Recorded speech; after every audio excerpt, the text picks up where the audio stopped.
사랑하는 시흥동산교회 성도 여러분, 좋은 아침입니다. 어제는 거리두기 강화에 대한 정부의 발표가 있었습니다. 하지만 종교시설에 대한 발표는 조금 늦게 발표한다고 하네요. 교회를 비롯한 종교단체의 반발을 고려해서 충분히 의견을 수렴해서 결정을 한다고 합니다.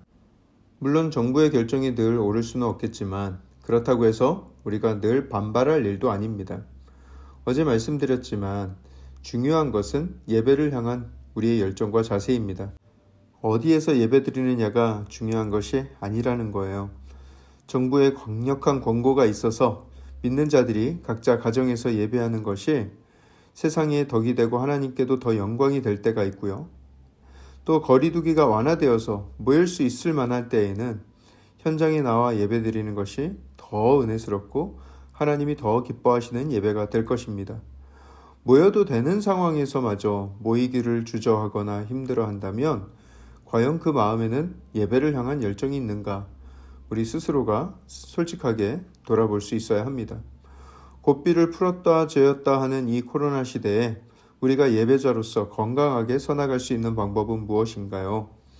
여러분, 첫 번째는 언제 어디서든 모든 예배를 신령과 진정으로 드려야 한다는 것을 꼭 잊지 마시기 바랍니다.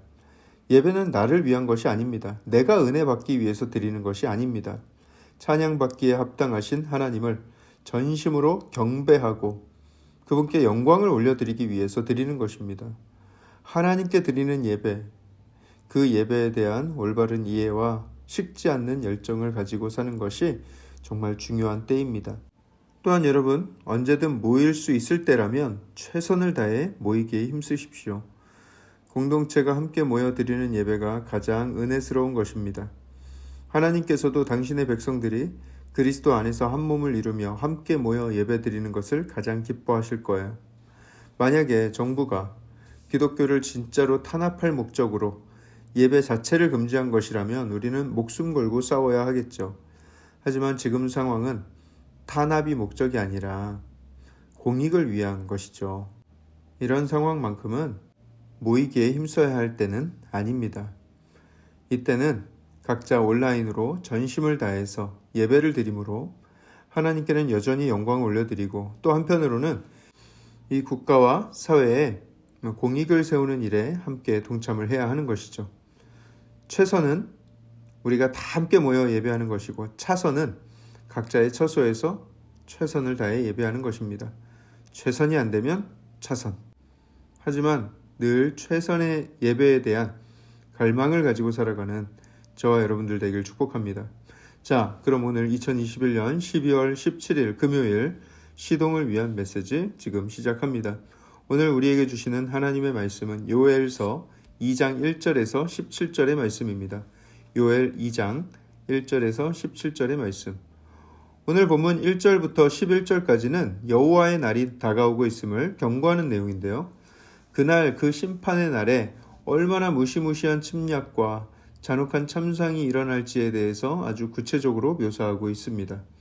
1절에 시온에서 나팔을 분다는 것은 적군이 다가오는 것을 경고하는 나팔 소리입니다. 평화롭게 살고 있는 나라 전역에 사이렌이 울린다는 거예요. 여러분, 이게 얼마나 무서운 일입니까? 모든 평온했던 일상이 엉망진창이 되어버릴 것입니다. 아니, 사실 평온했던 일상도 아니었죠.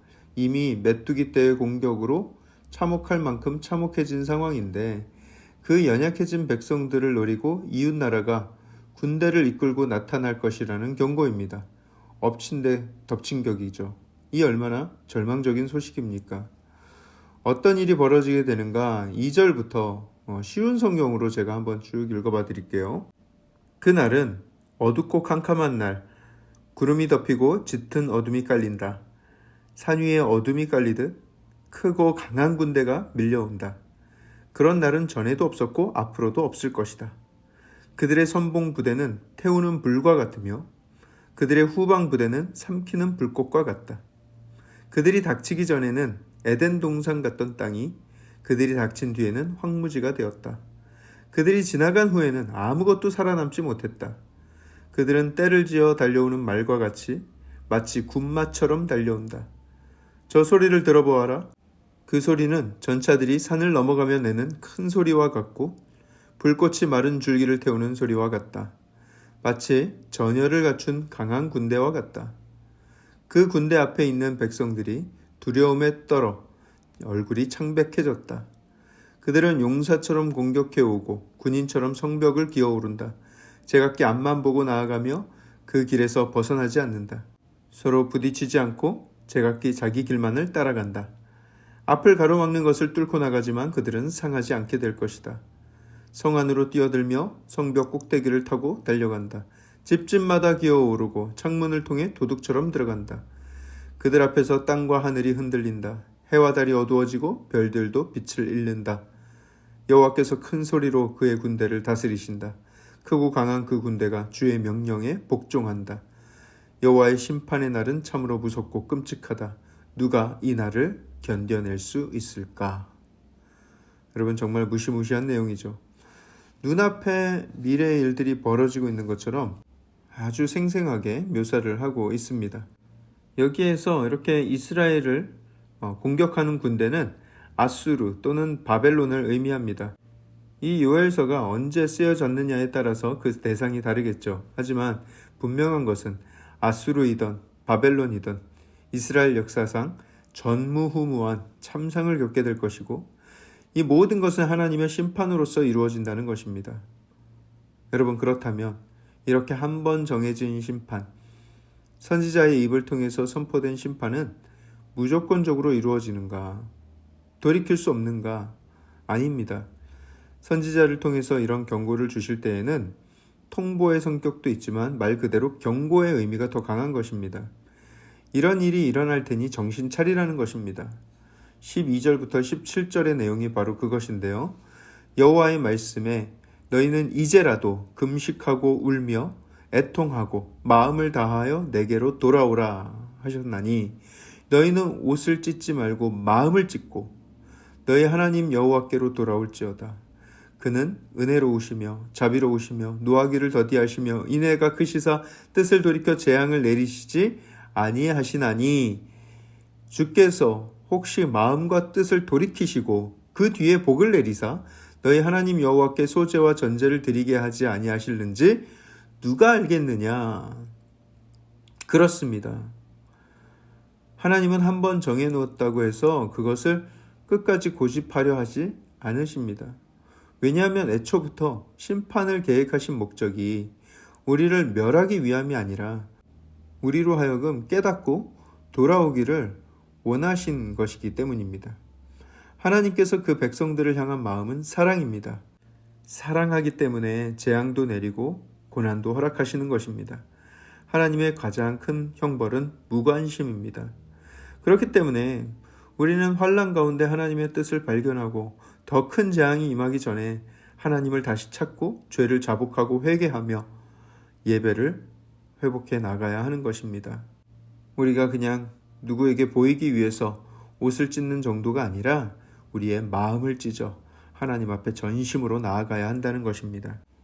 하나님은 당신의 백성, 하나님의 자녀들이 자복하고 회개하며 그 앞에 가까이 나왔을 때 하나님은 굳이 형벌을 가하실 이유가 없어지게 되는 것입니다. 물론 그 판단과 주권은 하나님께 있기 때문에 우리가 회개할 때 그 자비와 용서가 반드시 임해야 된다라고 생각한다면 그 또한 교만이겠죠. 오늘 본문에도 보세요.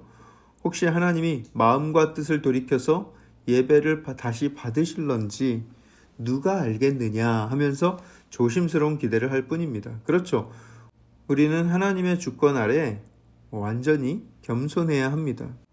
아니 하나님, 우리가 이렇게까지 회개했는데 왜 이 고난이 안 끝나고 있는 것입니까? 하면서 따지거나 하나님 정말 너무하시는 거 아닙니까? 하면서 하나님 주권에 도전해서는 안 된다는 거예요. 다만 모든 상황 속에서 하나님의 선하신 뜻이 있음을 꼭 기억할 수 있어야 합니다. 눈에 보이는 것은 절망뿐이고 고통과 한숨이 가득한다지만 우리는 어떤 상황 속에서도 변치 않는 진리 하나를 꼭 기억하며 살아야 하는데요. 그것은 God is good all the time. 하나님은 언제나 선하시다라는 사실. 그렇기 때문에 내 눈에 보이는 것으로 하나님의 사랑과 신실하심을 함부로 재단하거나 또는 하나님을 원망하거나 하는 일은 없어야 한다는 것입니다. 궁극적으로 선하신 하나님, 그 하나님께서 나의 삶에 어떤 뜻을 가지고 어떤 선한 것을 이루시려는지를 민감하게 발견하고 그 뜻 앞에 겸손히 순복하며 살아가야 하는 것이죠. 그런 겸손과 회개와 또 회복이 있게 되는 저와 여러분들의 삶이 되길 주님의 이름으로 축복합니다. 사랑의 하나님, 우리가 살아가면서 많은 환난과 고난을 겪을 때가 있습니다. 특별히 이런 코로나와 같은 길고 긴 도무지 그 끝을 알 수 없는 고난 가운데 처할 때가 있습니다. 하나님, 그냥 단지 고난만을 바라보며 이 고난만 끝날 것을 구하는 것이 아니라 하나님께서 우리의 삶에 어떤 변화가 있길 원하시고 우리가 무엇을 하길 원하시는지를 깨달아 알게 하시고 하나님의 마음에 합한 삶을 살게 하여 주시옵소서. 하나님께서 우리의 삶을 통하여서 반드시 하나님의 선한 뜻을 이루고자 하심을 우리가 아온데 하나님의 정결한 백성으로 준비되어 그 뜻을 이루어 나아가는 우리 귀한 주의 자녀들 되게 하여 주시옵소서. 이 모든 말씀을 살아계신 예수 그리스도 이름으로 감사하며 기도합니다. 아멘.